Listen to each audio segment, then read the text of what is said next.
Next BJP চৰকাৰ আহিব না নাই সেইটো মই চিন্তা কৰাটো ভাল। ডিচিচিটো বহুত দূৰৰ কথা। কিয় কয় ডিচিচি দখল অসমটো দখল কৰিবৰ কাৰণে এই লাগিব লাগে।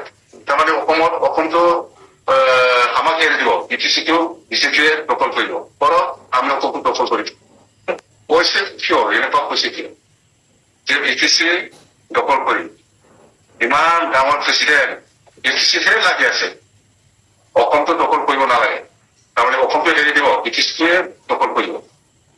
কথাবিলাক কি কয় আমাকে আমি ভোটতে ভাগ্য ভাল প্ৰেচিডেণ্ট পাইছে, নেক্সট আসামত আকৌ যাতে বিজেপি চৰকাৰ আনিব পাৰে তাৰ কাৰণেহে কাম কৰিব লাগে। বিটিচি দখলটো ডাঙৰ কাম নহয়। পিছতহে আহিছে বিজেপিয়ে অসমত চাকৰি অহাটো আমি বিশেষকৈ যেতিয়া সহায় কৰিছে এই দিনৰ পৰা আহিছো। এতিয়া ৰঞ্জিত দাস ডাঙৰীয়া বিটিচিৰ কাৰণে লাগি আছে, এইফালে অসমটো এৰি দিব লাগে, কংগ্ৰেছক এৰি দিব লাগে, কোনোবা দলক এৰি দিব লাগে। ভাগ্যটো তাৰ কি হয় নহয় মই নাজানো, কিন্তু সৰ্বানন্দ সোণোৱাল ডাঙৰীয়া প্ৰেচিডেণ্ট থকাৰ সময়ত অসমত আজি বিজেপিয়ে দখল কৰিব পাৰিছে।